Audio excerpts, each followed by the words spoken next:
너희 두 놈들이 옷걸이, 행거, 빗자루로 상습적으로 애 두들겨 패고 한겨울에 애 몸에 물 뿌려가지고 얼어 죽으라고 세탁실에 방치하고 야 봐봐. 야, 나 물어보자. 야, 네 새끼 아니야? 아무리 막 싸질러더라도 네 새끼 아니야. 진짜 네가 죽이려고 그랬어? 요즘 뉴스를 보면서 이렇게 욱하시는 분들 많으실 겁니다. 아이를 여행용 가방 속에 가둬 숨지게 한 어미, 아이의 손가락을 후라이팬으로 지진 아비, 하필 이들에게 붙은 또 다른 호칭은 계모, 계부였습니다.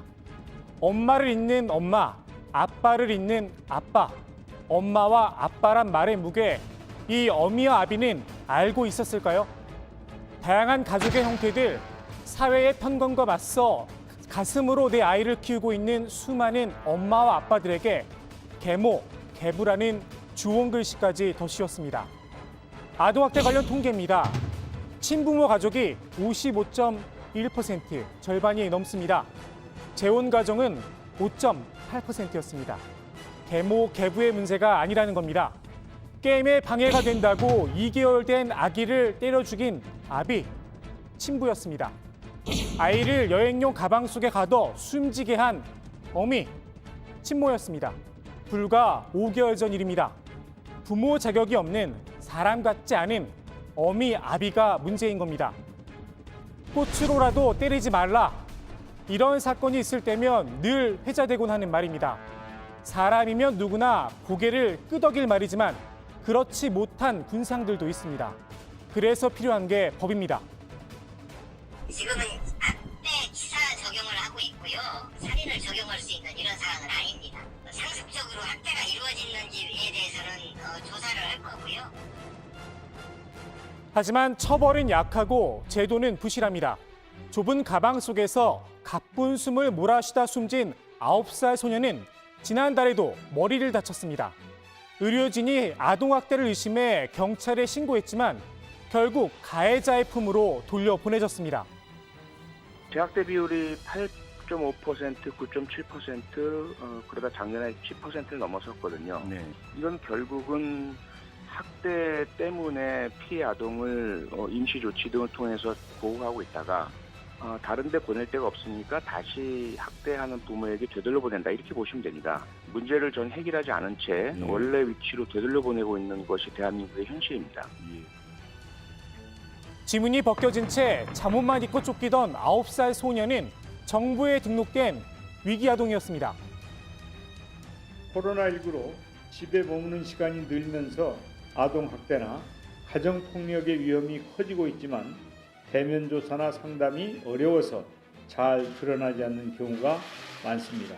현장에서 더욱 철저하고 세심한 조치가 필요합니다. 보다 못한 청와대가 나섰습니다. 문재인 대통령은 위기의 아동들을 다시 살펴보라 독려했습니다.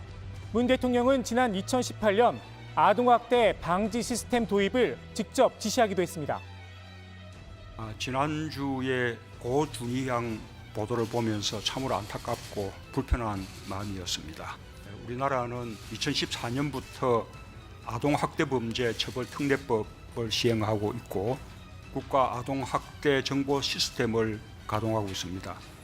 범부처 아동학대 대책 추진 협의회를 운영하고 있고 또 관계부처 합동 아동학대 방지 대책도 수립해서 시행을 하고 있습니다.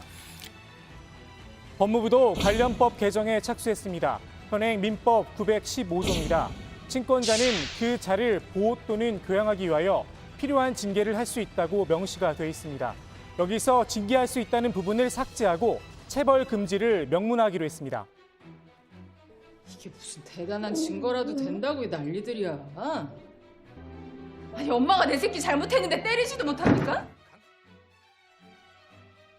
2013년 아동학대 사망 사건을 모티브로 한 이 영화. 실제로 가해자는 법정에서 이렇게 진술을 했습니다. 나는 자녀를 사랑해 과도하게 훈육했을 뿐이다 라고 말입니다. 이제 이런 말 같지 않은 얘기 더 이상 듣지 않았으면 합니다. 그리고 부모의 자격 역시 다시 고민해 볼 때입니다. 친권보다 아이의 생존권이 우선입니다. 그러기 위해선 정부의 책임감 있는 역할이 필요합니다.